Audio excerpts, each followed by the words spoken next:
नमस्कार मित्रांनो, मी प्रसाद नागरगोजे। मित्रांनो, लाडकी बहीण योजनेमध्ये 12 महत्त्वाचे बदल करण्यात आलेले आहेत।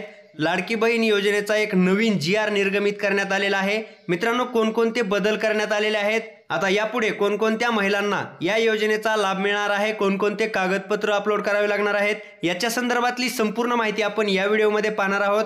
त्यासाठी हा व्हिडिओ शेवटपर्यंत नक्की पहा। जर तुम्ही चॅनलवर नवीन आलेले असाल तर चॅनलला सबस्क्राइब करा, तसेच समोर येणाऱ्या बेल आयकॉनवर क्लिक करून ऑल नोटिफिकेशन क्लिक करायला विसरू नका, म्हणजे आमच्या अशाच नवनवीन व्हिडिओच्या नोटिफिकेशन तुमच्यापर्यंत सर्वात अगोदर पोहोचत राहतील।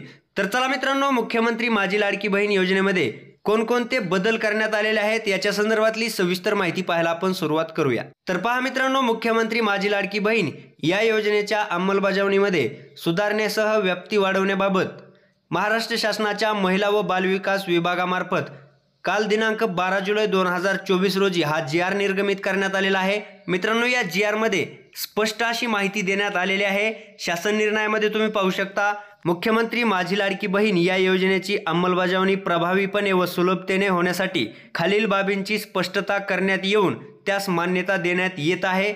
मित्रांनो, सर्वात महत्त्वाचं म्हणजे या ठिकाणी या जीआर मध्ये कुटुंबाची व्याख्या देण्यात आलेली आहे। बऱ्याच लाभार्थ्यांना कुटुंबाची व्याख्या समजत नव्हती, तर पाहू शकता मित्रांनो, सदर योजनेसाठी कुटुंबाची व्याख्या म्हणजे पती पत्नी व त्यांची अविवाहित मुले किंवा मुली अशी असणार आहे। नवविवाहित महिलेच्या बाबतीत तिचे नाव रेशन कार्डवर लगेच लावणे शक्य होत नाही, त्यामुळे विवाह नोंदणी प्रमाणपत्र असलेल्या अशा नवविवाहित महिलेच्या पतीचे रेशन कार्ड हे उत्पन्नाचा दाखला म्हणून ग्राह्य धरण्यात यावा, अशा पद्धतीचा निर्देश या जीआरच्या माध्यमातून देण्यात आलेला आहे। तसेच मित्रांनो, परराज्यात जन्म झालेल्या व ती सध्या महाराष्ट्रात वास्तव्यात असेल त्या महिलेने महाराष्ट्रातील अधिवास असलेल्या पुरुषाबरोबर विवाह केलेला असेल, अशा बाबतीत त्यांच्या पतीचा जन्मदाखला किंवा शाळा सोडल्याचे प्रमाणपत्र किंवा अधिवास प्रमाणपत्र ग्राह्य धरण्यात येते।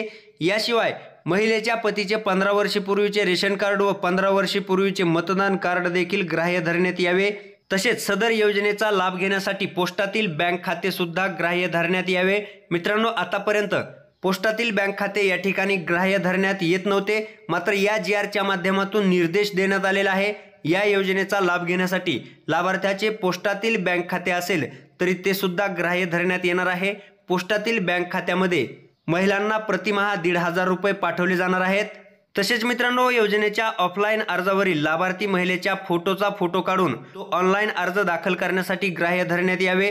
तर मित्रांनो, आतापर्यंत लाभार्थी महिलेला समोर उभा करून लाईव्ह फोटो घ्यावा लागत होता, मात्र यापुढे लाभार्थी महिलेच्या फोटोवर फोटो काढून सुद्धा लाभार्थी महिला या ठिकाणी अर्ज भरू शकतात। म्हणजेच मित्रांनो, आपण एकदा ऑफलाईन अर्ज भरून अंगणवाडी सेविकांकडे दिल्यानंतर किंवा सेतू केंद्रावरती दिल्यानंतर परत आपल्याला त्या ठिकाणी जाण्याची गरज नाही। आपला अर्ज हा अंगणवाडी सेविकांच्या माध्यमातून किंवा सेतू केंद्र धारकांच्या माध्यमातून आपल्या पासपोर्ट फोटोचा फोटो काढून सुद्धा भरला जाणार आहे। तसेच मित्रांनो, सदर योजनेअंतर्गत नागरी व ग्रामीण भागातील बालवाडी सेविका, अंगणवाडी सेविका यांचे समूह संघटक, मदत कक्ष प्रमुख व आशा सेविका तसेच सेतू सुविधा केंद्र, आपले सरकार सेवा केंद्र यांना पात्र महिलांचे अर्ज भरून घेण्यासाठी प्राधिकृत करण्यात येत आहे।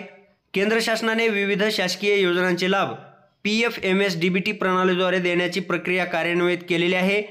केंद्र व राज्य शासनाच्या विविध योजनांमधील जे लाभार्थी मुख्यमंत्री माझी लाडकी बहीण या योजनेच्या अटी शर्तीनुसार पात्र ठरतील, त्यांचा डाटा माहिती व तंत्रज्ञान विभागाकडून प्राप्त झाल्यानंतर त्यांची KYC व आधार ऑथेंटिकेशन यापूर्वीच झालेले असल्याने सदर लाभार्थ्यांना केवळ ऑफलाईन अर्ज भरून घेऊन मुख्यमंत्री माझी लाडकी बहीण या योजनेचा थेट लाभ देण्यात यावा।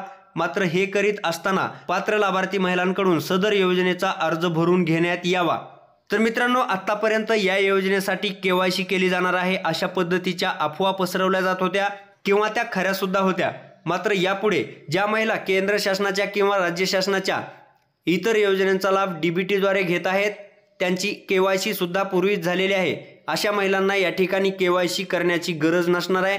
तसेच मित्रांनो, महत्त्वाचा मुद्दा, गाव पातळीवर ग्रामसेवक, कृषी सहाय्यक, तलाठी, अंगणवाडी सेविका, आशा सेविका, ग्राम रोजगार सेवक व अन्य ग्रामस्तरीय कर्मचारी यांची ग्रामस्तरीय समिती स्थापन करण्यात यावी। म्हणजेच मित्रांनो, या योजनेची देखरेख करण्यासाठी ही समिती स्थापन करण्यात यावी अशा पद्धतीचे निर्देश देण्यात आलेले आहेत। सदर समितीचे संयोजक ग्रामसेवक व सदस्य सचिव अंगणवाडी सेविका राहतील। समितीने सदर योजनेसाठी गाव पातळीवर शिबिर आयोजित करून त्यामध्ये ऑनलाईन तसेच ऑफलाईन या दोन्ही पद्धतीने लाभार्थ्यांची नोंद करण्यात यावी। ऑफलाईन अर्ज यथावकाश ॲप पोर्टलवर भरण्यात यावेत। तर मित्रांनो, अशा पद्धतीचे महत्त्वाचे बदल करण्याच्या संदर्भातला GR काल निर्गमित करण्यात आलेला आहे आणि तो आपण सविस्तरपणे समजून घेण्याचा प्रयत्न सुद्धा केलेला आहे। जर तुम्हाला मी दिलेली माहिती आवडली असेल तर माझ्या या व्हिडिओला एक लाईक नक्की करा। तसेच तुमच्या जास्तीत जास्त मित्रांपर्यंत हा व्हिडिओ शेअर करायला विसरू नका। धन्यवाद। जय हिंद, जय महाराष्ट्र।